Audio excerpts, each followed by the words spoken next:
इंसान चाहे कितना भी अमीर क्यों ना हो जाए, लेकिन वो अपनी तकलीफ बेच नहीं सकता और खुशियां खरीद नहीं सकता। राधे राधे। शर्मा जी की कहानी चैनल पर आप सबका हार्दिक हार्दिक स्वागत, अभिनंदन। एक बार की बात है, एक चोर था। वो बहुत ही बूढ़ा था, लेकिन चोरी करने में माहिर था। 16 साल का उसका एक लड़का भी था। जब बूढ़ा और ज्यादा बूढ़ा हो गया और अब उससे चोरी का कार्य नहीं हो पाता था, तो उसने अपने लड़के को चोरी की विद्या सिखानी शुरू कर दी। कुछ ही दिनों में उसका लड़का एक्सपर्ट हो गया चोरी करने में। अब वो दोनों बाप बेटे आराम से रहने लगे। एक दिन पिता ने अपने बेटे से कहा कि देखो बेटा, ये साधु संत महात्मा जो भी उपदेश दे कभी मत सुनना। मान लो चोरी करते समय मार्ग में कभी तुम्हें कोई महात्मा मिल जाए, संत मिल जाए, या वो प्रवचन कर रहा हो, तो अपने कानों में अंगुली डालना और वहां से निकल जाना। बेटे ने कहा ठीक है। एक दिन बेटे ने सोचा कि आज ऐसे करता हूँ, राजा के महल में चोरी करता हूँ, और वो उसी दिशा में चल पड़ा। लड़के ने देखा रास्ते में काफी लोग इकट्ठे थे, यानी कि भीड़ थी। तो उसने एक लड़के से पूछा कि क्या बात है, यहाँ इतनी भीड़ क्यों हो रही है? तो उस व्यक्ति ने बताया कि यहाँ तो संत महात्मा के प्रवचन हो रहे हैं। तो लड़के को बात याद आ गई अपने पिता की। उसने अपने कानों में उंगली डाल ली और वहां से चल पड़ा। लेकिन जैसे ही वो भीड़ के नजदीक पहुंचा, उसे ठोकर लगी, वो गिर पड़ा। और तब वो महात्मा उपदेश कर रहे थे कि कभी भी व्यक्ति को झूठ नहीं बोलनी चाहिए, और जिसका नमक खाया हो उसका बुरा नहीं सोचना चाहिए। ये दो बातें उस चोर के लड़के के कानों में पड़ गई।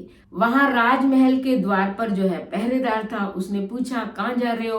तो उस लड़के ने कहा कि चलो आज सच बोलता हूँ, क्योंकि महात्मा ने उपदेश दिया था कि सच बोलना चाहिए, झूठ नहीं बोलना चाहिए। देखता हूँ आज सच्चाई कहाँ तक कामयाब होती है। तब उसने पहरेदार से कहा कि मैं तो एक चोर हूँ और चोरी करने जा रहा हूँ। पहरेदार ने सोचा कि राजमहल का ही कोई व्यक्ति होगा, मुझसे मजाक कर रहा है। उसने कहा जाओ अंदर चले जाओ। वो चला गया। आगे उसने एक कमरे में देखा कि काफी सारे नोटों की गड्डियां पड़ी हैं, सोने चांदी के सिक्के पड़े हैं, हीरे जवाहरात मोती वहां काफी सारे थे। तो उसने क्या किया, एक थैला लिया और उसमें भरना शुरू कर दिया। जब वो थैला भर गया, यानी कि पैसों से, हीरे मोती, सोने चांदी से, तब वो आगे चला। आगे देखा उसने रसोई थी, उसे भूख लगी हुई थी। रसोई में से उसने खाना लिया और खाना शुरू कर दिया। जब उसका पेट भर गया तो उसने अपना थैला उठाया।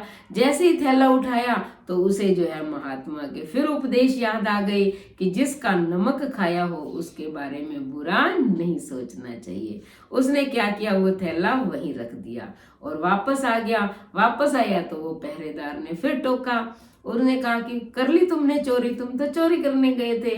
तब उस चोर ने कहा कि मैंने चोरी तो की, वो तो मैंने रसोई में ही छोड़ दी, क्योंकि मैंने महात्मा के उपदेश सुने थे। उसने कहा कि जिसका नमक खाओ उसका कभी भी बुरा मत सोचो, इसलिए मैंने रसोई में खाना खाया था, राजा का नमक खाया था, इसलिए मैंने चोरी नहीं की। अब जैसे ही वो गया, यानी कि आगे बढ़ने लगा, वैसे ही रसोइये ने चिल्लाना शुरू कर दिया कि पकड़ो पकड़ो पकड़ो, चोर भाग रहा है।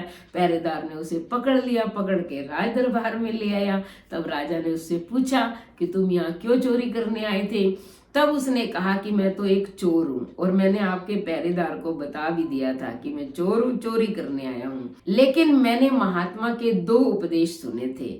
तो पहला था कि हमेशा सच बोलो, तो मैं सच बोल के अंदर आ गया। दूसरा था जिसका नमक खाओ उसके बारे में बुरा मत सोचो, इसलिए मैंने आपका धन तो चोरी किया, लेकिन नमक खाया था, खाना खाया था, इसलिए वहीं छोड़ दिया। राजा उसके इस उत्तर से बहुत खुश हुआ और उसने कहा कि तुम मेरे यहाँ नौकरी पर रह जाओ। उसे बहुत अच्छे वस्त्र पहना दिए। अब 3-4 दिन हो गए, जब वो अपने घर नहीं पहुंचा तो उसका पिता तो टेंशन में आ गया कि मेरा बेटा पता नहीं कहाँ चला गया, किसी ने उसे पकड़ तो नहीं लिया, राजा के पास तो नहीं ले गए। लेकिन पिता ने सोचा चलो देखते हैं, 2-4 दिन और इंतजार करते हैं। फिर क्या, अचानक ही 5-7 दिनों बाद वो लड़का आ गया। जब पिता ने उसे अच्छे वस्त्रों में देखा तो पिता हैरान हो गया। तब जो है लड़के ने कहा कि पिताजी, आप तो कहते थे कि संत महात्मा के उपदेश मत सुनना, देखो मैंने उपदेश सुने और इस सच्चाई का ये परिणाम है कि मुझे राजा ने अच्छी नौकरी दे दी। तो संतों की जो वाणी होती है उसमें अमृत बरसता है। फर्क इतना है कि कोई व्यक्ति उसे उतारता है और कोई नहीं उतारता है।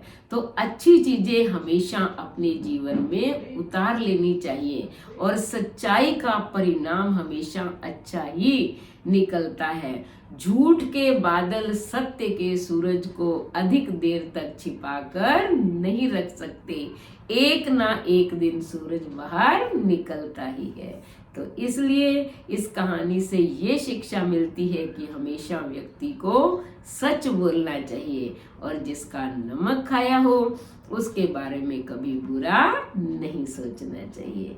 तो आप भी सच्चे संत के इन उपदेशों को अपने आचरण में लाएं। उसके बाद चैनल को सब्सक्राइब करें, लाइक और शेयर करें, कमेंट करें और बेल आइकन के बटन को दबाएं ताकि ऐसी ही मोटिवेशनल स्टोरी की वीडियो का नोटिफिकेशन सबसे पहले आपको मिले। धन्यवाद।